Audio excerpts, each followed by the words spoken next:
तो hello and welcome guys. तो आज हम सीखेंगे कि ट्रेड प्लेस कैसे करते हैं। ट्रेड प्लेस देखिए, आपको मोस्टली देखो, जितना मुझे पता है उस हिसाब से आपको सिंगल कंफर्मेशन पर कभी ट्रेड नहीं करना चाहिए। आपको हमेशा मल्टीपल कंफर्मेशन चाहिए। और सबसे इम्पोर्टेंट होता है एसएनआर लेवल्स। देखो, एसएनआर लेवल्स आई होप आप सबको आता ही होगा ये सब बनाने। और सपोर्ट एंड रेसिस्टेंस कभी भी एक सिंगल लाइन नहीं होता है, वो हमेशा एक जोन होता है। ठीक है, इतना तक क्लियर है। देखो, तो मैं मेजर सपोर्ट लाइंस मार्क कर लेता हूँ। और सपोर्ट एंड रेजिस्टेंस हमेशा 15 मिनट के कैंडल पर, फॉरेक्स में बता रहा हूँ, फॉरेक्स में हमेशा 15 मिनट के कैंडल पर ही करना चाहिए एसएनआर लेवल मार्क, क्योंकि इससे ज़्यादा बेटर अपॉर्चुनिटीज होती है और ये आपको ज़्यादा क्लियर करता है। ये यार इतना लेट क्यों खुलता है, बस 1 मिनट रुकिए। तो मैं major support and resistance level near the current market mark कर लेता हूँ। और फिर हम दिखाएंगे कैसे ट्रेड किया जाता है। पहली वीडियो है तो थोड़ी वॉइस क्वालिटी एडिटिंग तो करूंगा ही, एकदम जैसे है वैसे ही आपको प्रेजेंट करूंगा। तो थोड़ा सा बस वीडियो क्वालिटी में अंतर है, बाकी वॉइस क्वालिटी और नॉलेज में आपको कोई फर्क नहीं मिलेगा। ठीक है, तो हमने इस जोन के नीचे मार्क कर लिया। अब हम वापस 5 मिनट के चार्ट पर आएंगे और यहाँ पर देखेंगे। देखिए यहाँ पर रेसिस्टेंस का काम किया है। यहाँ पर देखिए, एक पॉइंट और ये दूसरा एक जोन होता है। ये कभी भी एक सिंगल लाइन आप मार्क करोगे तो ये गलत हो जाएगा।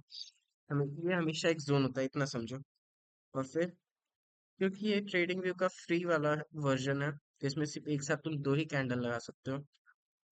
और एक बात हमेशा क्लियर रखो, फॉरेक्स में कभी भी 5-6 मिनट में तुम ट्रेड क्लोज नहीं कर सकते हो। इसमें आपको बैठना पड़ता है, इसका वॉलीटिलिटी बहुत ज्यादा होता है। मार्केट कभी डाउन जाता है, कभी अप जाता है, आपको उस हिसाब से समझ के करना होता है। तो मैं पहले बॉलिंजर बैंड्स चेक करता हूँ। 1 मिनट बस, सॉरी। देखिए पहले एमएसीडी, देखो एमएसीडी तो क्रॉस ओवर हो रहा है, बुलिश बना हुआ है। अगर आप ध्यान से देखो एमएसीडी को, तब क्रॉस ओवर हुआ है। अगर यहाँ पर आरएसआई डाइवर्जेंस की तरफ से जाए तो यहाँ पर एक बुल का इंडिकेटर बना हुआ है। तो हम बुल कहाँ पर बना हुआ है एक जैसा चेक कर लेते हैं, ये वाले कैंडल पर, यानी कि ये वाले कैंडल पर। तो हम यहाँ पर एक, आपको इंडिकेटर समझना पड़ेगा, फिर आप कर सकते हो। अगर आपको इंडिकेटर्स नहीं आता है तो आप वो वीडियो देख के आओ, फिर मैं आपको बताऊंगा कि कैसे करते हैं। या फिर बहुत सारे टीचर्स हैं, आप बस सीखो ना यार, सब्सक्राइब कर लो। देखो, तो यहाँ पर ये आ गया। हमारे पास मल्टीपल कंफर्मेशन हो चुके हैं। एक तो एमएसीडी का क्रॉसओवर, एक आरएसआई डाइवर्जेंस और एसएनआर लेवल के करीब है। तो हम एक और चेक कर लेते हैं, एक और मिल, जितना कंफर्मेशन मिले उतना बढ़िया है। तो हम यहाँ पर आरएसआई देखते हैं। आरएसआई तो नॉर्मल है। यहाँ पर बॉलिंजर बैंड्स चेक कर लेते हैं, ये भी अच्छा इंडिकेटर दे रहा है। ईएमआई चेक कर लेते हैं, ईएमआई तो नॉर्मल ही है। एक बार सुपर ट्रेंड, सुपर ट्रेंड भी कोई नहीं, यानी कि दो इंडिकेटर हमें इंडिकेशन दे रहे हैं कि मार्केट ऊपर जाएगा।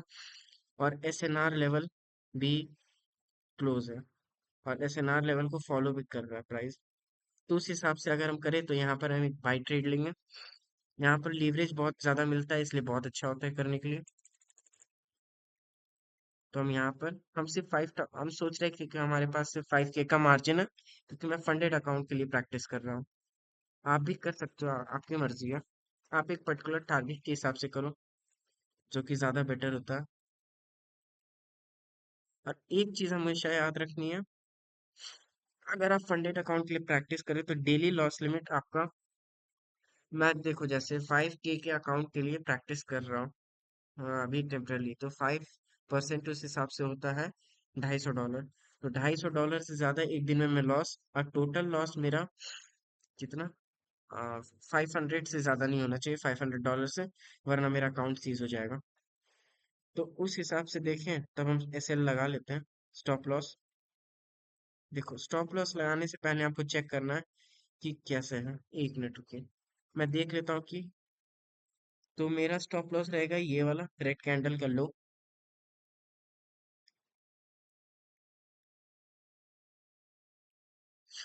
आप कर सकते हो। ओह सॉरी सॉरी सॉरी, 162, ये ज़्यादा बेटर है। और टेक प्रॉफिट मैं अभी 1:1 के रेशियो पर ही रखता हूँ, या फिर 1:1.25। देखो क्योंकि मुझे अभी सीखना है, 1 साल मुझे अभी प्रैक्टिस करना है। मैंने छोड़ दिया था, मैं 4-5 साल से कर रहा था, मेरे पास अकाउंट था, सब कुछ था, फिर मैंने छोड़ दिया। इससे बहुत बड़ी गलती हो गई। इससे बहुत बड़ी गलती हुई क्योंकि मैंने प्रैक्टिस छूट गया। अब मैं सोच रहा हूँ क्या कि पहले मैं इंडियन मार्केट्स में करता था, अब मैं सोच रहा हूँ क्या कि अब मैं फॉरेक्स में उतरूँ, क्योंकि फॉरेक्स में लीवरेज ज़्यादा है, आपको ज़्यादा पैसे कमाने के ऑप्शन है। ऑल्दो डायरेक्टली आप पैसे डिपॉजिट करके नहीं कमा सकते हो, इसमें बहुत सारे अड़चने हैं जो कि आपको पता होगा। अगर आप लूप होल्स होते हैं, लूप होल्स के बारे में हम अगले वीडियो में बात करेंगे। अभी सिंपली समझते हैं, आपको वेटिंग देखो, एक एवरेज चार्ट पर आपको सिर्फ, मैं अपना प्रॉब्लम तुम्हें बताता हूँ, अभी करंट भी मेरा प्रॉब्लम है, पहले भी मैं यही प्रॉब्लम फेस करता था। रुको 1 मिनट, बस एक जरा सा स्टॉप वॉच खोल लेता हूँ। देखो, तो मेरा करंट प्रॉब्लम क्या है, यानी कि पहले भी यही प्रॉब्लम था कि मैं वेट नहीं कर सकता, अकपका के एकदम होता है ना, एक बार में जितना प्रॉफिट लपेट पाए लपेट लेते हैं, ये बहुत तगड़ा है। देखो यही मेरा सोच रहता था, लेकिन अब मैं वेट करने सीख रहा हूँ, इसलिए मैं ट्रेड लेता हूँ तो टाइमर लगा देता हूँ। ऑन एन एवरेज जब तक इंडिकेटर्स या फिर एसएनआर लेवल टच ना हो जाए, तब तक मैं ऐसे ही रहता हूँ।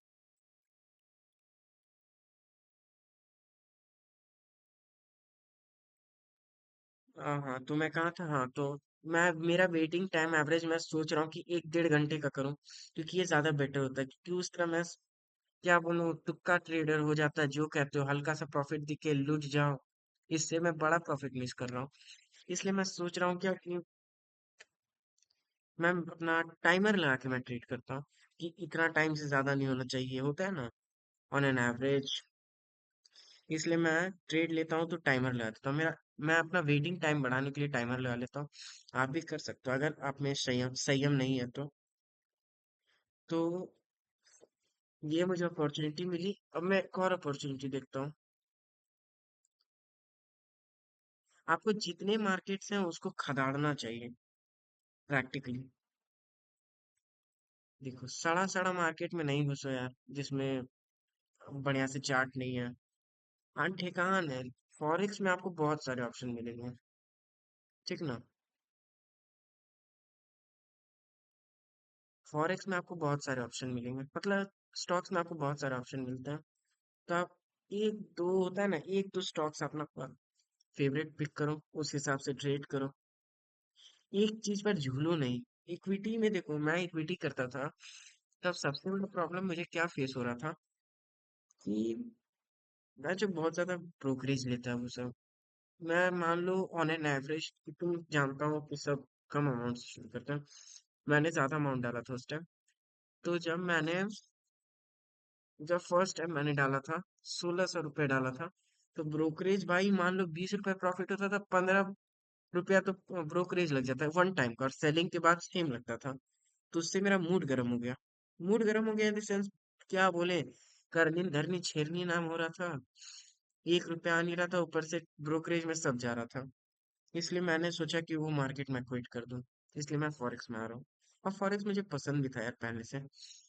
अब लेकिन पहले लूप होल्स पता नहीं थे, तो उसका नाटक था। देखो वेट करने सीखोगे, देखो मेरा डेली टारगेट रहता है 100, अभी के हिसाब से मेरा डेली टारगेट रहता है 80-85 डॉलर, क्योंकि 5 का अमाउंट है, लिवरेज 1:50 मिलता है आपको। देखो मैं पर्सनली एक फंडेड अकाउंट लेने के लिए आपको बहुत सारे मेन चीजों का ध्यान रखना पड़ेगा। पहली बात याद रखनी पड़ेगी कि फंडेड अकाउंट अगर आप ले रहे हो, तो आप में डिसिप्लिन होना चाहिए। और जितना हो सके उतना, यानी कि मैं टू स्टेप अकाउंट लेता हूँ। टू स्टेप अकाउंट का मतलब होता है क्या, कि आपको उसमें जो टू स्टेप क्लियरेंस होगा, one as a student, one as a practitioner. तो इससे आपको दो फायदे होंगे, कि उसमें मैक्सिमम डेली मतलब मैक्सिमम लॉस लिमिट होता है 10%, और लॉस लिमिट होता है आपका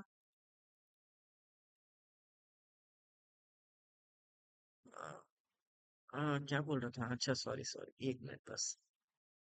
हाँ, तो लॉस डेली लॉस लिमिट होता है आपका 5%, और मतलब टोटल लॉस लिमिट होता है आपका कितना होता है, हाँ 10%, जो कि बहुत अच्छी बात है, क्योंकि इससे आपको ज़्यादा ऑप्शन ऑप्शन मिलता है एज अ बिगनर। और मैं चेक कर लेता हूँ कि कोई इंडिकेटर, आपको एक चीज़ हमेशा याद रखनी है, आपको रेगुलर चेक करते रहना है। मतलब फट फट नहीं चेक करना है मेरे जैसा, आपको थोड़े थोड़े इंटरवल्स पर चेक करना है कि आपका कोई इंडिकेटर गलत इंडिकेशन तो नहीं दे रहा है ना, कि मार्केट यहाँ से डाउन होगा। मेरा करेंटली बोलूँ तो मेरा इंडिकेटर बोल रहा है कि मार्केट बुलिश होगा। इंडिकेटर तो दोनों का सेम है, मतलब मेरा सेंस कह रहा है कि मार्केट बुलिश होगा। और यहाँ देखो, एक और कंफर्मेशन मिला है। एमएसीडी तो पहले कंफर्म कर दिया था, आरएसआई नॉर्मल है, और ये तो बुलिश ही था। यानी कि मैं तीन इंडिकेटर कह रहा है कि मार्केट अब ऊपर ही होगा।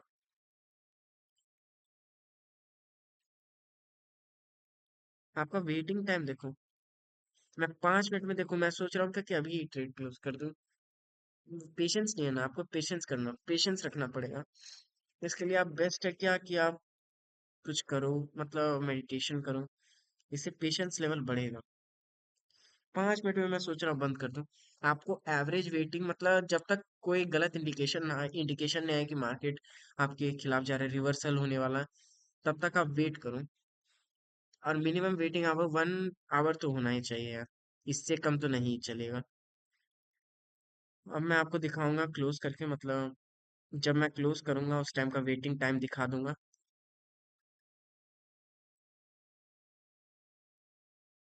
1 मिनट बस।